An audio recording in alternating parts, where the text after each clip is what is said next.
Hey guys, welcome back to MMA Library. Today in MMA and UFC news, it seems Drew Dober has called out Paddy Pimblett and is ready to take him on at UFC 282. Drew recently posted the following caption to an Instagram post. "I'm a Scouser, we don't get knocked out. What do you guys think about this potential matchup? Could Drew Dober be the one to end Paddy's hype, or will the Scouser come out on top? Let us know in the comments below." It was recently announced by Brett Okamoto that Yan Blachowicz will take on Magomed Ankalaev at UFC 282. Here's what Brett posted to Twitter. Number 2 Yan Blachowicz versus number 3 Magomed Ankalaev is set for UFC 282 on December 10th, per sources. Gotta believe this will produce the next light heavyweight title contender after Glover Teixeira. Charles Oliveira made a final prediction on his upcoming fight against Islam Makhachev in a few weeks' time and promises a KO in the first round. Here's what Oliveira had to say. "I'll shock the world. I'm going to shock the world. I'll knock Islam Makhachev out in the first round." On a lighter note, Oliveira was caught petting a lion in Abu Dhabi. Here's the footage.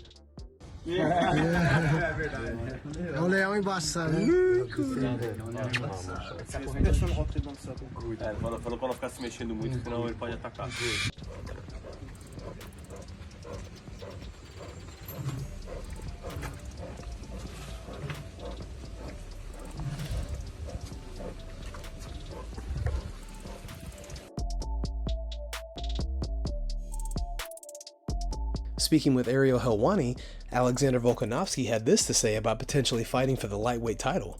Here's the clip. Let me explain this to you. So this is what I mean by, if I don't do this, someone else is the backup, whether they are or not. Like, there's a chance of them being next as well. But not just that. What if, say, Charles or Islam gets injured, then this other person steps in, then the person who originally got injured, say it was Charles or Islam, they have to run it back. So further down the track, they're running it back. And I'm like, then I'm waiting two title fights now. Right. So, you know what I mean? You get what I'm trying to say? It's like, I don't want that. So I'm like, I'll put myself in that position that if it happens, I'm next, as in like I'm next weekend, or I'm the next fighting for that lightweight title. So I'll put myself in a position where I don't have to wait an extra fight. Because again, I want to be active. I don't want to be waiting around, and I don't think the one division can keep me busy enough. So, and again, obviously, you know, you talk about legacy and you're leaving a good legacy behind. I feel like these are the things that you got to do. I guess I'm not just doing it for the legacy. I want to do it. I love it. I love a challenge. So bring them on. Khabib Nurmagomedov has recently come out and said that Islam Makhachev will roll over Charles Oliveira. Khabib said, "I think Islam is more skilled than Oliveira. Secondly, his experience as an amateur fighter. Also, Islam is at his peak. Islam isn't 23, 26, or 27, he's 30. A week after the fight, he will be 31. It's the best time for any athlete. It's when your mental and physical state should be in synergy. Sometimes your mental state is high, but your physical state is going down, or when you're 27 and at your physical peak, but mentally you're not there yet because you're just 27, not 31. And Islam is at his peak. I think Islam is better overall. Of course, there are some potential dangers that we're working on where Islam needs to be careful. Other than that, Islam should roll over him. His time is up and there's no way to get it back. Not Khabib, not Tony, nobody. We had our time and it passed. He continues to fight. He needs money.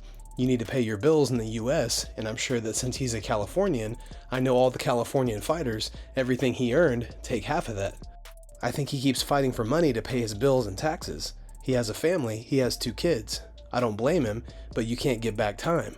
When your time goes away, it doesn't ask your name." In a recent video, Chael Sonnen discusses whether or not Petr Yan should be a 3-1 favorite over Sean O'Malley. Here's the clip.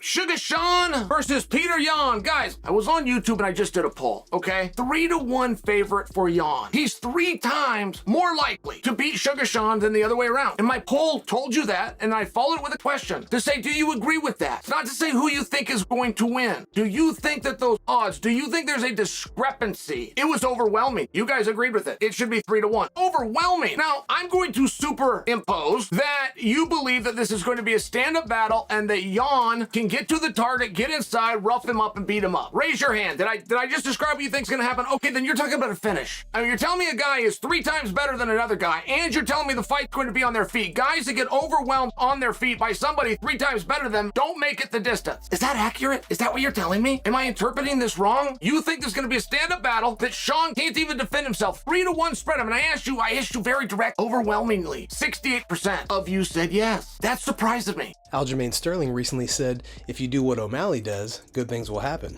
Here's O'Malley's reply. It's an interesting perspective. I mean, he ain't wrong. He's talking about it like we're fighting, almost, kind of like. Yeah, that's interesting. I mean, he's not wrong. Yeah, we're doing it right. I saw that he was coming. I mean, I think he left a couple hours ago to come here. Dude, I cannot imagine getting here fight week because I feel like I acclimated quicker because I did everything right, and I still don't even know if I'm 100% acclimated. We'll see kind of the next couple days. But I can't imagine getting here like Monday, Tuesday, and then having to do media, weight cut, all that. Holy. But a lot of people don't have this option, like being able to be here this early and having like DCT take care of us, and like we're getting help from the government. But that's what happens when people are fans of you and you entertain them. They want to take care of you. On a recent podcast, Tyron Woodley warns Anderson Silva of the KO power of Jake Paul and that he should be careful inside the ring with him. Woodley said, Jake is training really hard, he's got KO power, and he's learned to throw that particular punch that he's got timing on. I hear people saying now, Jake Paul is a fighter, a real fighter. That's pretty funny. I think it's a good fight. I'll probably be there. I know a lot of people want to see Jake Paul get beaten up and see him taught a lesson like a bully on a playground, but he really is a kid. Not much responsibility, no financial limitations, energy. He makes everything a bucket list, a challenge. That's why he likes to bet so much. If he loses, it's not that big of a deal, but he secretly wants to win real bad, because he's been a fan of the combat sports world for so long. I've got so many videos of the babyface Jake Paul wanting to take pictures with me and Logan and being fans of me back in the day. He's just tricking everyone. On a recent episode of the DC and RC show, TJ Dillashaw explained what it would mean to him if he was to become the bantamweight champion again. And when I'm champion, it's going to be great. You know, like I never left. You know, I never lost my belt to this weight class. Yeah, I was stripped, but I never actually physically lost it. And people forget, man. People forget how dominant I was because I hadn't been in there. I hadn't performing. You know, I hold a lot of records at the bantamweight division, and just because of me the time off, you know, they forget. And so I'm about to remind them all of who the best is, who the best pound for pound is, and that 135-pound go. I'm coming for it. It's a very difficult weight class, the bantamweight 135 division, but I want to kind of pivot away from the fight in Abu Dhabi and ask you a little bit about the landscape, especially on your contemporaries, right? Watching Dominic Cruz, a guy that you two are considered the 2 best bantamweights of all time, watching as his career seems to be doing this, how have you continued to ascend and stay at the top, and how hard is it for you to watch your contemporaries start to fall a little bit as you're still pursuing championships?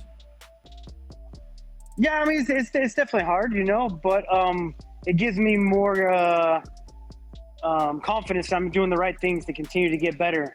That, you know, I'm aging like a fine wine and continue to stay on top. Yeah, I've been on top of this sport. I've been on top of this sport since 2014. I've been on the top, right?